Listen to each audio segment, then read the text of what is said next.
हम बात करेंगे आनंद की लिखी कहानी लड़की जिसकी मैंने हत्या की थी पर।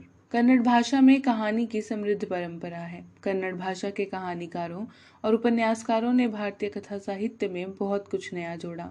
कहानी के लेखक आनंद का मूल नाम अजामराम सीतापुर था। वे आनंद के नाम से लेखन करते थे। भारतीय साहित्य के शिशिर कुमार दास के अनुसार आनंद का जन्म 1902 में हुआ था और 1963 तक वे सृजन कार्य में लगे रहे। यह कहानी जिस पर हम चर्चा कर रहे हैं, लड़की जिसकी मैंने हत्या की थी, इसका प्रकाशन 1931 में हुआ। यह कन्नड़ भाषा में 40 के दशक की सबसे उल्लेखनीय कहानी मानी जाती है। ऐसा स्वीकार किया जाता है कि इसी कहानी से कन्नड़ कहानी में संश्लिष्ट आख्यान संरचना की शुरुआत हुई। आनंद के लेखन पर कन्नड़ के कहानी पिता माने जाने वाले महान सृजक मसीत वेंकटेश्वर अयंगर का गहरा प्रभाव है। आनंद की अन्य कहानियां हैं मरागती, सूसी विजया और संसार शिल्प। बात करेंगे कहानी की वस्तु, कथा और पाठ विश्लेषण पर। प्रसिद्ध कन्नड़ कथाकार का आनंद की यह कहानी भारतीय समाज को विवेकशीलता और सहृदयता से देखने की एक प्रभावशाली कोशिश है। यह कहानी पूर्वदीप्ति शैली में लिखी गई है, मतलब फ्लैशबैक शैली में लिखी गई है। इस कहानी का नरेटर स्वयं लेखक है। प्राचीन भारतीय शिला शिल्पों में नरेटर की गहरी दिलचस्पी है।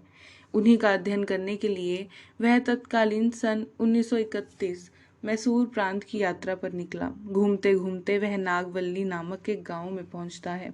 वहां वह गांव के प्रभावशाली व्यक्ति श्री करियप्पा के यहाँ ठहरता है। करियप्पा जिस उदार भाव से उसका स्वागत करते हैं, वह उनके बड़प्पन के साथ ही उस भारतीय जीवन मूल्य का भी संकेतक है जिसमें अतिथि देवता होता है। लेखक ने विस्तार से आतिथ्य का वर्णन किया है। इस संदर्भ में कहानी के इस अंश को देखा जा सकता है।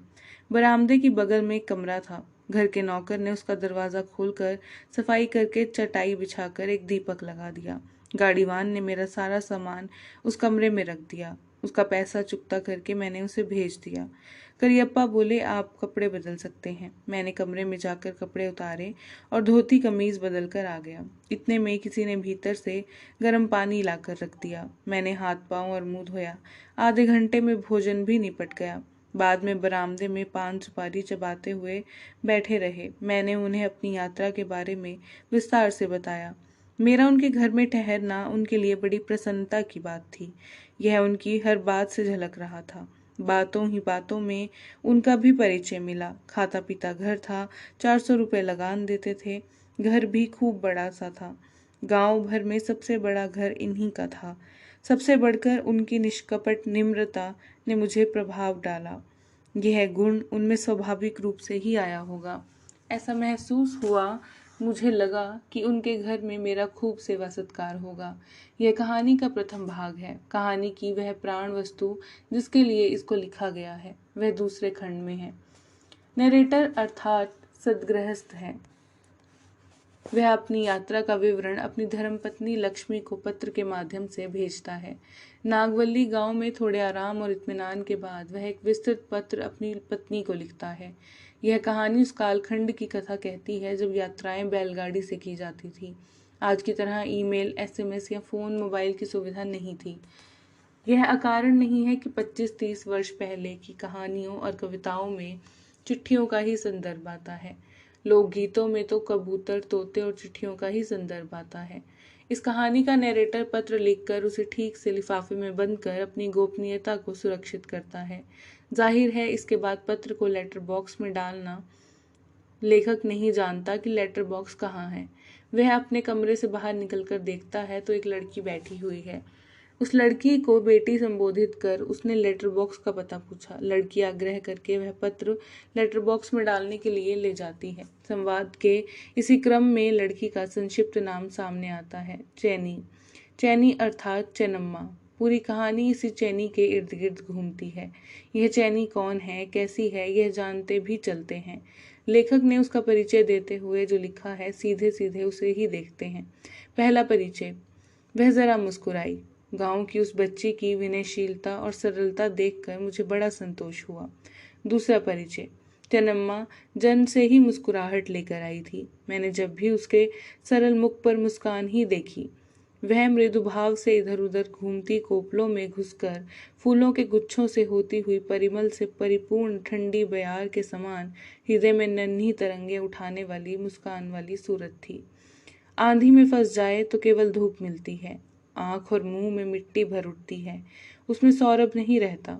गांव की उस लड़की की हंसी, ओह, वह तो मल्लिका के फूल के समान थी। मल्लिका के फूल की शुभ्रता का क्या कहना, कैसा परिमल। चैनी अर्थात चेन्नम्मा के व्यक्तित्व में सुंदरता, सहजता और सहृदयता का विरल संयोग है। लेकिन इसके ठीक बाद चैनी के जीवन की उस विडंबना का पता चलता है जो अंधविश्वास की कोख से पैदा हुआ है। रात में गांव के अंधेरे में चैनी नरेटर के कमरे में आती है तो नरेटर को पता चलता है कि वह बसवी है। इस प्रसंग को समझने के लिए सीधे कहानी का यह अंश देखते हैं। अरे मालिक, ऐसा क्यों कहते हो? मेरी शादी नहीं हुई है, मैं बसवी हूँ। क्या क्या कहा? मुझे बस बसवी बनाकर छोड़ दिया गया है मेरे मालिक। बसवी, इसके माने भगवान के नाम पर छोड़ दिया है।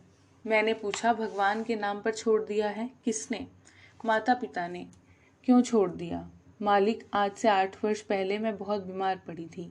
तब मेरे माता पिता ने मरडी भगवान से मन्नत मानी कि यदि मैं ठीक हो जाऊंगी तो उस भगवान के नाम पर मुझे बसवी छोड़ देंगे।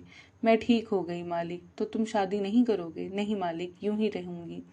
मालिक, हाँ मालिक, यही वह स्थल है जहाँ से आपको विडंबना की पहचान करनी है। बेटी के बीमार होने पर माता पिता उसके जीवन के लिए चिंतित हैं। उनकी एक ही अभिलाषा है कि बेटी का जीवन बच जाए, लेकिन इसका दूसरा पक्ष अंधेरे से भरा है। बेटी बच जाएगी तो उसे बसवी बना देंगे। बसवी यानी देवदासी। देवदासी से मिलती जुलती है प्रथा।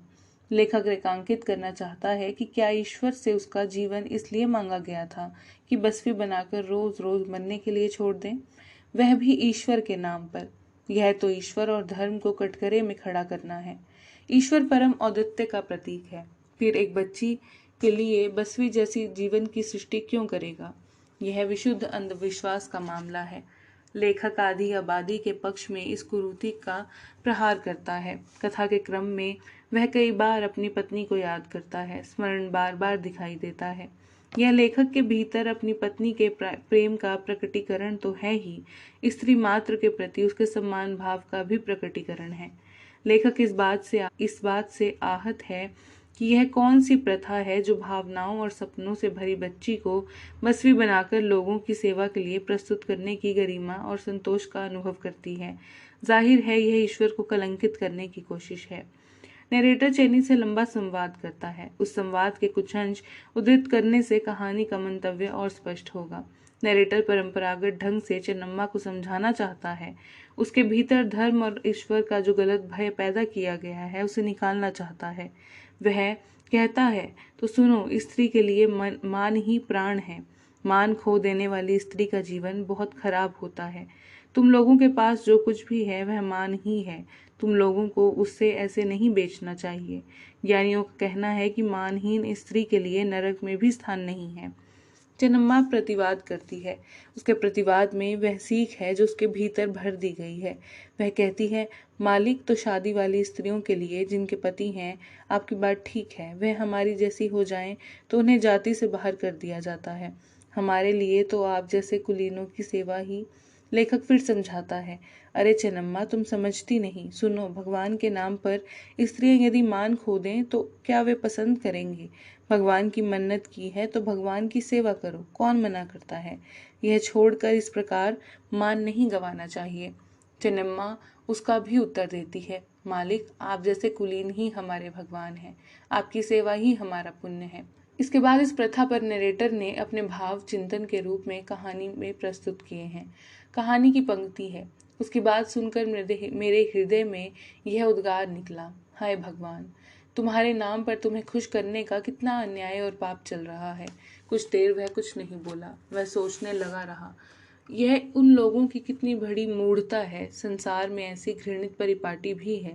भगवान के नाम पर छोड़ देना तो सुना है, वह तो अपनी अपनी भक्ति है, पर यह काम, इसी प्रकार लोग कैसे हीन कार्य कर रहे हैं, इसका क्या बनेगा? यह लड़की सचमुच गांव की एकदम अनजान भोली युवती है। स्त्रियों का लक्षण ही कुछ और होता है। यह अपनी जनता के हीन रीति रिवाज की यह अपने जनता के हीन रीति रिवाजों की शिकार भोली भाली लड़की है। इसका दृढ़ विश्वास है कि जो यह कर रही है उसे भगवान मन्नत पूरी होगी। हाय भगवान, माता पिता ही अपनी बेटी को पाप के गर्त में धकेलते हैं। उनका क्या होगा, इसका क्या होगा? उन्होंने यह समझा होगा कि उनके मन्नत मांगने से बेटी मरने से बच गई, परंतु प्रत्येक दिन वह जो काम करती है उससे उसके जीवन का अस्तित्व ही दिन ब दिन मर रहा है। यह उन्हें कैसे समझाए? जब यह बच्ची थी तब एक क्षण में मर जाने के बदले अब हर दिन हर क्षण तिल तिल करके मर रही है। क्या यह ये बात समझते हैं? नहीं, यह तो आश्चर्य की बात है। उसका पूर्ण विश्वास है कि वह जो कर रही है ठीक है, वह कार्य भगवान को प्रिय है। उसके बचाए जीवन को इस प्रकार उपयोग में लाएं तो उसकी प्रिय सेवा होगी। विवाहित स्त्री जिस कार्य को बुरा मानती है वह अपने उसी कार्य को जीवन का धर्म मानकर चल रही है। उसके माता पिता सहायक हैं, बेचारे, वे भी भला क्या करें, वे भी रिवाजों के लिए बली हो गए हैं।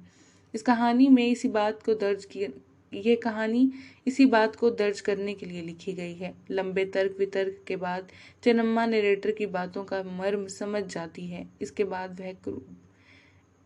उसे इस बात का बोध हो जाता है कि उससे जो कराया जा रहा है उससे भगवान कभी प्रसन्न नहीं होंगे। यह भगवान की इच्छा नहीं है। भगवान अपनी संतान से कोई ऐसा काम नहीं कराएंगे जिससे मान सम्मान और आत्मा को क्षति पहुंचे। लेखक रोते हुए कहता है, चेन्नम्मा, भगवान तुम्हारी रक्षा करे। इस कहानी का अंत इस अर्थ में सुखद है कि चेन्नम्मा को सत्य का बोध हो जाता है, लेकिन अपनी पूर्णता में यह कहानी दुखद है। सुबह से नरेटर को पता चलता है कि कुएं में चेन्नम्मा की लाश मिली है। यह खबर सुनकर वह बेहोश हो जाता है। लोग पानी छिड़क कर उसे होश में लाते हैं। कह सकते हैं कि घटना से लेखक को काट मार गया। उसकी समझ में नहीं आ रहा कि यह क्या हो गया। रात में जब वह लौटी थी तब लेखक को लगा था कि एक बच्ची को नरकीय जीवन से उबार लिया है, लेकिन यहाँ तो पक्षी ने पिछड़ा ही छोड़ दिया। और इस तरह की घटनाओं में जैसा होता है वैसा ही तो चेन्नम्मा के साथ हुआ। चेन्नम्मा ने पुलिस रिकॉर्ड के अनुसार आत्महत्या की है। 20 वर्ष की उम्र में जब अपने आकार लेना शुरू करते हैं, चेन्नम्मा मृत्यु की गोद में सो गई। यह एक घृणित प्रथा की बलि चढ़ गई। तथात्मक रूप से उसने आत्महत्या की, लेकिन दरअसल वह एक हत्या थी। उसके माता पिता भी घृणित प्रथा के निरीह शिकार थे। चेन्नम्मा यदि जीवित रहती तो बसवी रहने से इनकार कर देती, तो अंधविश्वास में डूबा समाज उसे जीने नहीं देता। मृत्यु उसकी चाहत नहीं, विवशता है। लेखक आत्मग्लानि में डूबा है कि यदि उसे चेन्नम्मा को ना समझाया होता तो शायद वह मृत्यु का वर्ण ना करती। जाहिर है यह नरेटर अर्थात लेखक के भीतर की मनुष्यता की आवाज है। कहानी का शीर्षक भी इसी आत्मग्लानि का बोध कराता है। कहानी की अंतिम पंक्ति इस अर्थ में महत्वपूर्ण है कि इस पूरी घटना पर एक स्त्री अर्थात लेखक की पत्नी लक्ष्मी की राय क्या होगी। अर्थात एक स्त्री के दुख, बसवी की प्रथा, एक युवती की अकाल मृत्यु पर एक स्त्री की प्रतिक्रिया सर्वोपरि होगी। उम्मीद की जा सकती है लक्ष्मी में वैसा ही विवेक और आदर्श होगा जैसा कि उसके पति अर्थात कहानी के नरेटर में है। मनुष्यता में आस्था का विवेक और आदर्श। अब बात करते हैं इस कहानी की भाषा शैली की। कथाकार आनंद की भाषा शैली गयात्मक है। अनुवाद में भी कहानी पढ़ते हुए भाषा की गतिशीलता का बोध बना रहता है। भावों की तीव्रता को व्यक्त करने के लिए जिस भाषिक सामर्थ्य की आवश्यकता होती है वह आनंद के पास है। इस कहानी के अनुवादक की भी प्रशंसा करनी होगी। इस कहानी को पढ़ते हुए यह बिल्कुल भी प्रतीत नहीं होता कि ये मूल हिंदी कहानी में नहीं लिखी गई। पाठक को भी भाषिक गतिरोध का सामना नहीं करना पड़ता। कथाकार आनंद अपनी बात को इतने प्रभावी ढंग से कहते हैं, यह देखने के लिए इस अंश को पढ़ना पर्याप्त होगा। चेन्नम्मा ने मुंह न खोला, फिर सिर झुका लिया। मेरे देखते ही देखते आंसुओं की 2 चमचमाती बूंदें उसके गालों पर से फिसल गई। वहीं उसका दिया मौन उत्तर था।